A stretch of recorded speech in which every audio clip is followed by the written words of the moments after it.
समानता क्यों आवश्यक है? इसके तहत 9वां बिंदु है, इसलिए आवश्यक क्योंकि वह प्रजातंत्र का आधार है। प्रजातंत्र तभी संभव है अपने सही रूप में। किसी देश को प्रजातांत्रिक देश तभी कहा जा सकता है सच्चे मायने में यदि वहाँ समानता हो। आर्थिक समानता, राजनीतिक समानता, नागरिक समानता, सामाजिक समानता आदि, धार्मिक समानता, इन समानताओं को लेकर जो समाज चल रहा है, जो शासन चल रहा है, इन समानताओं की भावनाओं के मद्देनज़र जहाँ पर कानून व्यवस्था है, संविधान है, वहाँ पे प्रजातंत्र की जड़ें मजबूत हैं। तो इसलिए हम ये कह सकते हैं कि प्रजातंत्र का मूल आधार है। समानता के अभाव में सच्चे प्रजातंत्र का अस्तित्व कतई नहीं हो सकता।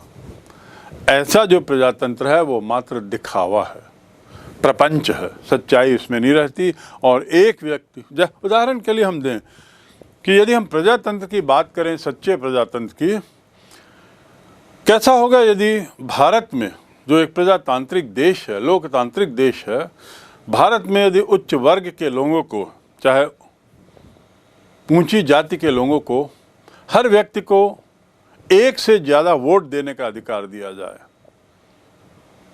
धनी वर्ग को एक से ज़्यादा वोट देने का अधिकार दिया जाए, महिलाओं को, निम्न वर्ग के लोगों को, अनुसूचित जाति, अनुसूचित जनजाति, पिछड़ा वर्ग, इनको हम 1 वोट 1 पर्सन, 1 पर्सन 1 वोट दें और बाकी को 1 पर्सन 2 वोट या 1 पर्सन 3 वोट करें।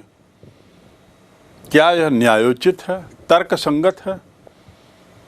ऐसा क्या उनमें है कि उनको ज़्यादा वोट देने का अधिकार है? ज़्यादा वोट देने का अधिकार केवल इसलिए क्योंकि उनके पास धन है? गलत, यह प्रजातंत्र नहीं है।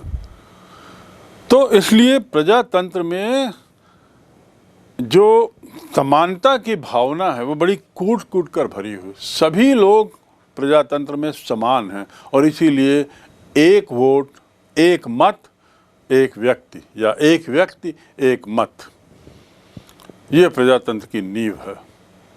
और भारत में प्रारंभ से ही, जैसा मैंने पूर्व में बताया, प्रारंभ से ही 18 वर्ष के ऊपर के सभी वर्गों को, सभी लोगों को समान राजनीतिक अधिकार हैं। समान राजनीतिक अधिकार, चाहे वो भिखारी हो, चाहे वह किसी बहुत बड़े एम्पायर का, बहुत बड़े आर्थिक साम्राज्य का मुखिया हो।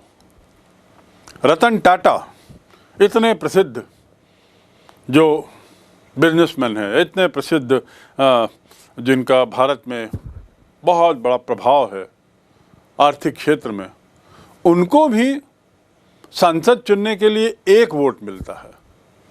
और जब पंक्ति में खड़े होते हैं मतदान पेटी में के पहले, मतदान पेटी के सामने, तो भिखारी भी खड़ा होगा उनके साथ और दोनों को समान, कोई किसी बात वंचित नहीं किया जा सकता उस भिखारी को, ये कहते हुए कि रतन टाटा जैसे अरबपति के साथ तुम नहीं खड़े हो सकते। यही समानता है, यही प्रजातंत्र की नींव है, यही प्रजातंत्र का आधार है। इसलिए समानता मजबूत प्रजातंत्र के लिए बहुत आवश्यक है।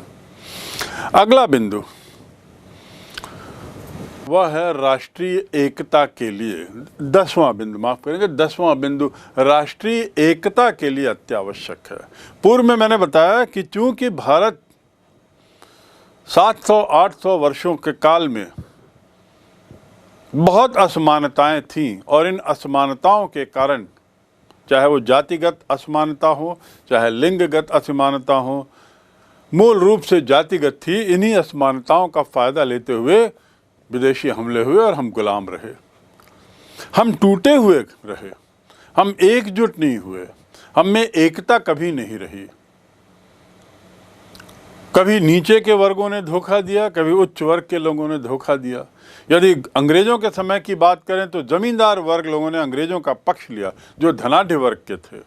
जमींदारों ने अंग्रेज़ों का पक्ष लिया, अंग्रेज़ों के शासन की नींव मजबूत करने में योगदान दिया जमींदारों ने, जबकि वो धनाढ़ थे, धनी वर्ग के थे।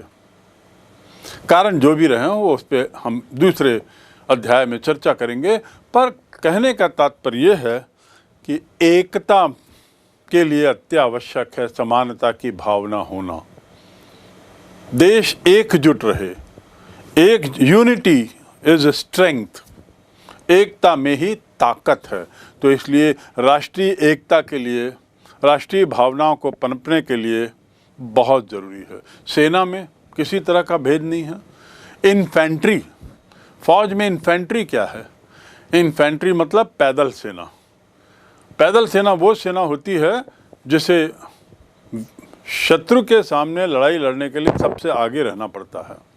उसमें सभी वर्ग के लोग, सभी धर्म के लोग रहते हैं। उसमें इन्फेंट्री के जवान, उसमें महिलाएं भी हैं, लड़कियां भी हैं, जिन्होंने सेना के में नौकरी के अवसर को भुनाया है और नौकरी अपनी क्षमता के बल पर अर्जित की है। तो ये समानता की भावना है। तो सेना में भी हम देखते हैं कि सभी धर्म के लोग हैं, इन्फेंट्री में हैं, और भारत के कई राष्ट्रपति मुस्लिम रहे, कई महिलाएं प्रधानमंत्री बनी, श्रीमती इंदिरा गांधी। यूएनओ में भारत की जो प्रेसिडेंट थी विजयलक्ष्मी पंडित महिला थी। कई राज्यों के मुख्यमंत्री पिछड़े वर्ग से हुए, महिलाएं हुई, आदि आदि। अब ये एक हमारे यहाँ भारत में निश्चित रूप से कहना होगा कि समय काफ़ी बदला है और समानता लाने के सरकार के सार्थक प्रयासों के कारण एकता की भावना बढ़ी है, राष्ट्रीयता की भावना बढ़ी है, देश मजबूत हुआ है, शक्तिशाली हुआ है। तो राष्ट्रीय एकता के लिए भी समानता की भावना अत्यधिक आवश्यक है। 11वां बिंदु, विश्व बंधुत्व के लिए आवश्यक। विश्व बंधुत्व, वसुधैव कुटुंबकम, ये भारत की संस्कृति का मूल मंत्र है। वसुधैव कुटुंबकम, पूरी दुनिया एक कुटुंब है। ये जो भावना तभी पनपेगी जब हम सबको समान दृष्टि से देखें, चाहे वो काले रंग के हों, चाहे गोरे हों, चाहे वे अमीर देश के हों, चाहे गरीब देश के हों, चाहे वो छोटे राष्ट्र के हों या बड़े राष्ट्र के हों, चाहे वे आर्थिक रूप से संपन्न हों या विपन्न हों, सबको समान दृष्टि से देखने की भावना को यदि हमें बढ़ाना है, जो विश्व शांति के लिए बहुत ज़रूरी है, विश्व के सुख के लिए बहुत ज़रूरी है, तो आवश्यक है कि हम समानता की भावना को बढ़ाएं। तो विश्व बंधुत्व की भावना को बढ़ाने के लिए भी ये आवश्यक है। अंतर्राष्ट्रीय एकता में मजबूती मिलती है और परस्पर निर्भरता बढ़ती है, एक दूसरे पे निर्भरता बढ़ती है, शांतिपूर्ण सह अस्तित्व को बढ़ावा मिलता है और साथ ही एक दूसरे के मदद के लिए सहयोग की भावना को बल मिलता है। शांतिपूर्ण सह अस्तित्व, आप भी रहें, हम भी रहें, पड़ोसी देश भी रहे, हम भी रहें, लेकिन शांतिपूर्ण तरीके से रहें। ये हमारी विदेश नीति का एक महत्वपूर्ण अंग है। वसुधैव कुटुंबकम हमारी विदेश नीति का एक बहुत महत्वपूर्ण अंग है, पॉलिसी है। यह नीति हमारे पॉलिसी, हमारी विदेश नीति का एक बहुत महत्वपूर्ण अहम विचार है। तो हम कह सकते हैं कि समानता इसलिए भी आवश्यक है क्योंकि वह विश्व बंधुत्व की भावना को बढ़ाने में सहयोग देता है। 12वां और अंतिम बिंदु कि आखिर समानता की आवश्यकता क्यों है, समानता के विचार की अंतिम बिंदु लेकिन सबसे महत्वपूर्ण, शासन जो भी करता है, राज्य जो भी करता है, राज्य से अर्थ है स्टेट, सरकार, उसका लक्ष्य होता है समाज कल्याण, जन कल्याण। शासन जो भी कदम लेता है, शासन जो भी कानून बनाता है, उसके पीछे जन कल्याण की भावना निहित है, समाज कल्याण की भावना निहित है। तो तात्पर्य यह है कि समानता का मुख्य तथा मानव कल्याण और समाज कल्याण, ये समानता का मुख्य लक्ष्य है। समानता क्यों, उससे क्या पाएंगे, समानता की भावना को आगे बढ़ाने से क्या मिलेगा? मानव कल्याण, समाज कल्याण, विश्व बंधुत्व, आर्थिक विकास, देश की एकता आदि आदि। तो जो अंतिम बिंदु समाज कल्याण और मानव कल्याण की भावना का विकास होगा। इसमें वृद्धि तभी जब समानता हो। तो दूसरे शब्दों में समानता बहुत से कारणों से बहुत ज़रूरी है। ये आवश्यक है कि सरकार कॉन्शियसली या अनकॉन्शियसली समानता की भावना को विकसित करने में सतत रूप से प्रयास करते रहे। समानता को किस तरीके से हम कार्यान्वित कर सकते हैं, समानता को हम किस तरीके से लागू कर सकते हैं, उसे हम व्यवहार में ला सकते हैं। समानता समानता कहना बड़ा सरल है, पर उसे व्यवहार में लाना उतना ही कठिन है।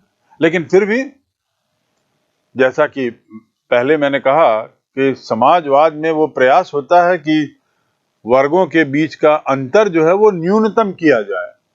तो ऐसे क्या प्रयास किए जाएं जिससे इन सब विषमताओं में, इन सब तरीके की असमानताओं को न्यूनतम किया जाए। पहला है कि हम विशेषाधिकारों को हटाएं। विशेषाधिकारों को हटाएं। विशेषाधिकार अर्थ विशेष अधिकार जो कुछ विशेष लोगों को दिए गए हैं उनको हम हटा दें। एक बहुत छोटा सा उदाहरण देता हूं। विभिन्न कार्यक्रमों में किसी कारणों से कुछ विशिष्ट लोगों के लिए विशिष्ट गेट होता है, विशिष्ट जगह होती है, बैठने की विशिष्ट व्यवस्था होती है। यह असमानता को जन्म देता है। तो इस प्रकार की विशिष्ट व्यवस्था का प्रावधान आदि होना गलत है। मैं पुनः ट्रैफिक सिग्नल का उदाहरण देता हूं। क्या विशिष्ट व्यक्तियों को सुरक्षा कारण को छोड़कर, क्या विशिष्ट व्यक्तियों को ट्रैफिक सिग्नल पर सिग्नल का ध्यान दिए बिना अपनी गाड़ी ले जाना अलाउड है? कर देना चाहिए, क्योंकि वे विशिष्ट हैं।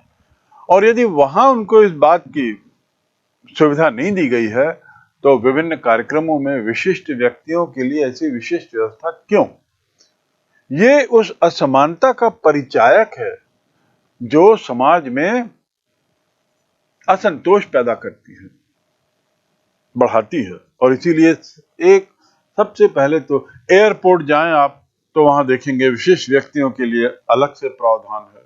बहुत से कार्यक्रमों में आप देखेंगे कि विशिष्ट व्यक्ति VIP जो लिखा रहता है, आखिर वो क्या है?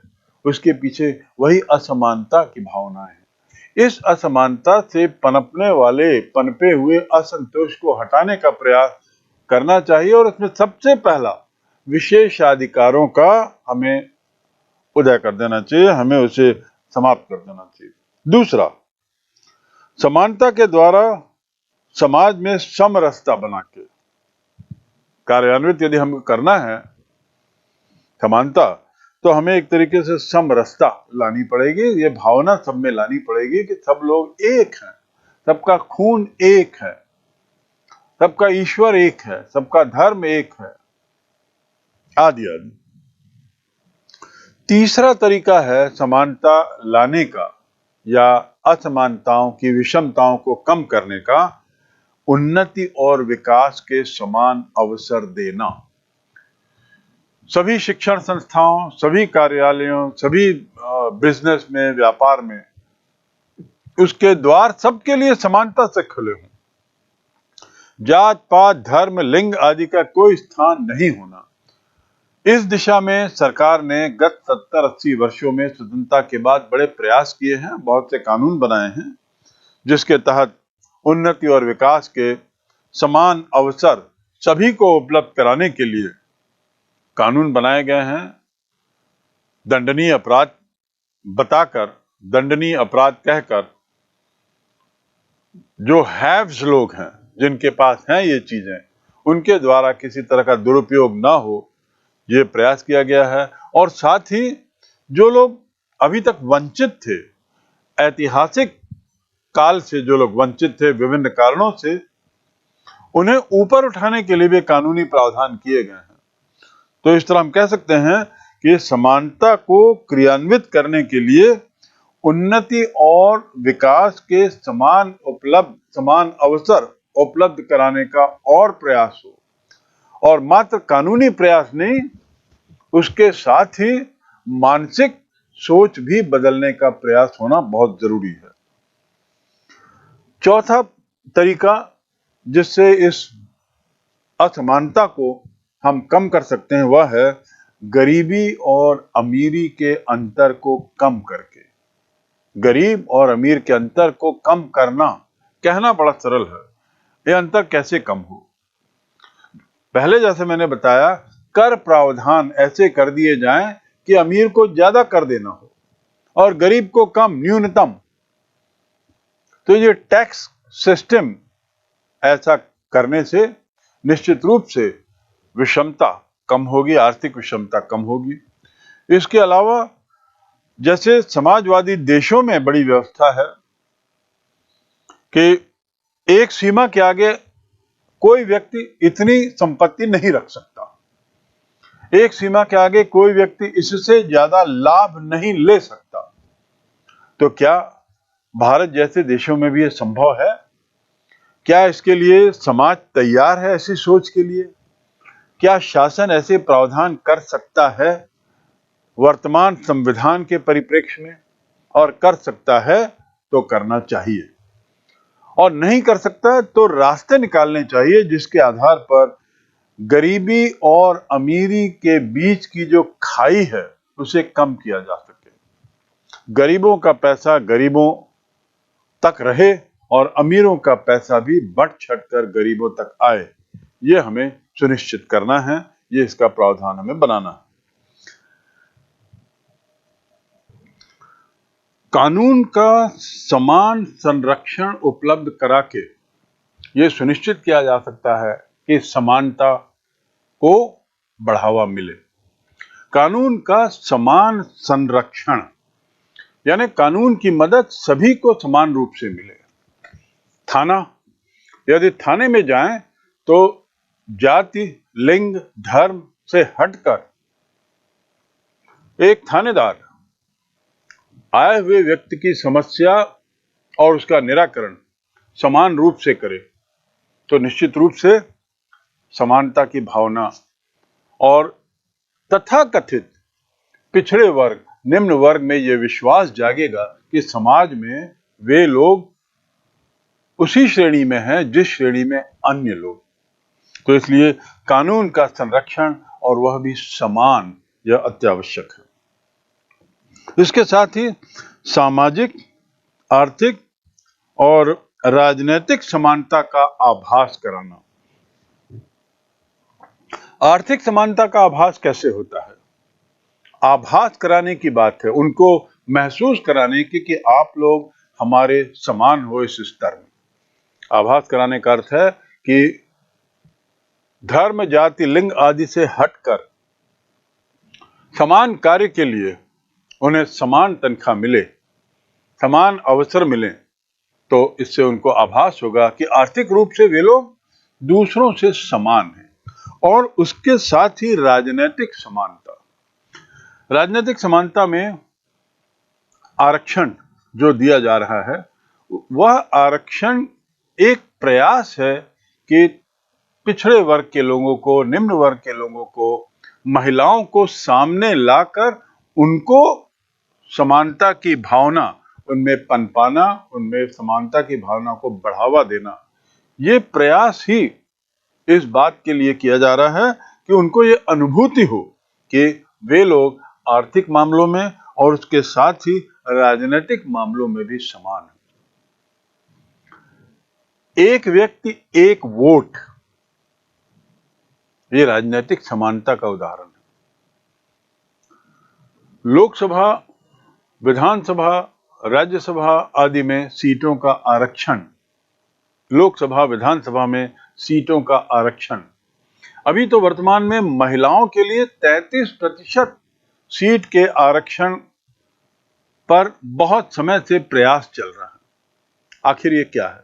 ये वही समानता, राजनीतिक समानता को बढ़ावा देने के प्रयास के तहत ये कदम उठाया जा रहा है।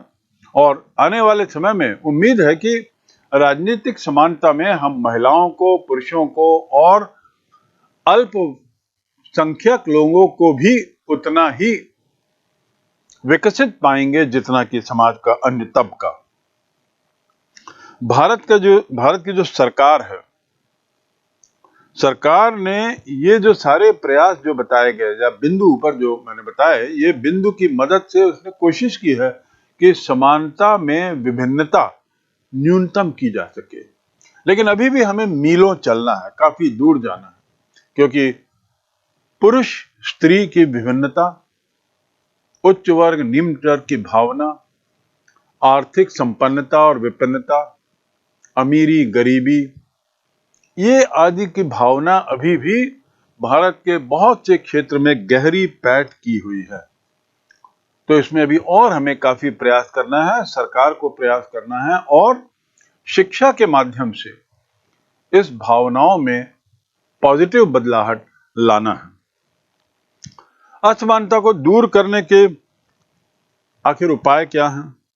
पहली बात, सामाजिक विषमता को दूर करो, आर्थिक विषमता दूर करो, कानूनों और नागरिक इनके बीच में जो असमानताएं हैं उसको दूर करो, और अंतिम शैक्षणिक समानता लाओ। यानी ये 4 तरीकों से सामाजिक विषमता दूर करके, पहला, सामाजिक विषमता का अर्थ क्या है? वही जाति, लिंग, धर्म आदि के आधार पर जो विभाजन है समाज का, उसे तोड़ा जाए। कैसे तोड़ा जाए?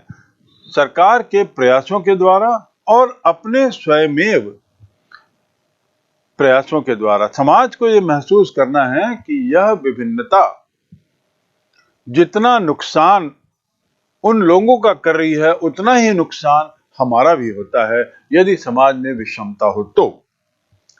आर्थिक विषमता का जिक्र मैंने पूर्व में कर दिया है कि आर्थिक विषमता यानी निर्धनता, अमीरी, गरीबी आदि, यदि सामने वाले गरीब हैं, यदि हमारे आसपास के समाज में गरीब लोग हैं, तो अपराध बढ़ते हैं।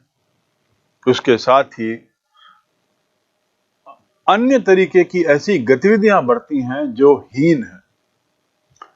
नशा, शराब, जुआ, हत्याएं, ये सब बहुत से कारण धन की कमी है, और ये आपराधिक कार्य उन लोगों के द्वारा ज्यादा जो गरीब श्रेणी के हैं।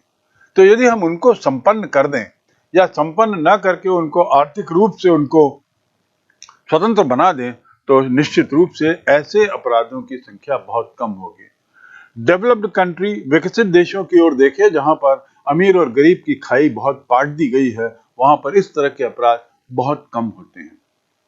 और इसका कारण केवल यही है कि आर्थिक विषमता को हटाने का प्रयास, सार्थक प्रयास वहां हुआ है। नागरिक और कानूनी असमानताओं को दूर करते हुए हम असमानता को दूर कर सकते हैं। कानूनी असमानताएं यानी ऐसे कानून बनाए जाएं जो सबके लिए बराबर हों। स्वतंत्रता के पहले जो कानून हुआ करते थे, वे कानून निश्चित रूप से असमानता के पोषक थे। विशिष्ट वर्ग के लिए विशिष्ट कानून, एक खास तबके के लिए कानून अलग, यानी रूल ऑफ लॉ या सुप्रीमेसी ऑफ लॉ, कानून का शासन और कानून का सर्वोपरि होना, ये 1947 के पहले नहीं था। उसी अपराधों के लिए, एक ही अपराध के लिए अलग अलग वर्ग, अलग अलग तबके के लोगों को अलग अलग कानूनी दंड दिया जाता था। लेकिन 1947 के बाद जब रूल ऑफ लॉ और सुप्रीमेसी ऑफ लॉ लागू किया गया हमारे संविधान के तहत, तो कानूनी असमानताओं को काफी चोट पहुंचाई गई, और परिणाम क्या हुआ है कि जो विषमता है कानूनी दृष्टि से वो कम हो गई। लेकिन जैसा मैंने कहा, इसमें भी हमें काफी चलना है। शैक्षणिक समानता की व्यवस्था के लिए बहुत भरसक प्रयास सरकार ने किया है। शैक्षणिक समानता के तहत बहुत रिजर्वेशंस, आरक्षण का प्रावधान किया है। शैक्षणिक समानता के तहत निजी विद्यालयों में भी शिक्षा के अधिकार के तहत ऐसे बहुत सारे प्रावधान किए गए हैं जिसमें अभी तक वंचित रहे परिवार, अभी तक वंचित रहे लोग वापस इसमें जुड़े हुए हैं, शिक्षा से जुड़ गए हैं, शिक्षा की मुख्य धारा में आ गए हैं। तो हम कह सकते हैं कि शैक्षणिक समानता के अधिकार के तहत शिक्षा का अधिकार ने सरकार के प्रयासों के माध्यम से एक ऐसा रास्ता खोला है जिसमें इन बच्चों को समान अधिकार मिल रहा है। छत्तीसगढ़ सरकार ने अंग्रेजी माध्यम में भी बच्चों को पढ़ाई के समान अवसर मिले और उनकी आर्थिक स्थिति उस अवसरों का फायदा लेने में आड़े ना आए, इसलिए छत्तीसगढ़ सरकार के द्वारा खोले गए जो अंग्रेजी माध्यम के स्कूल हैं, यह भी इसी दिशा में समानता को लाने की दिशा में एक बहुत बड़ा प्रयास है।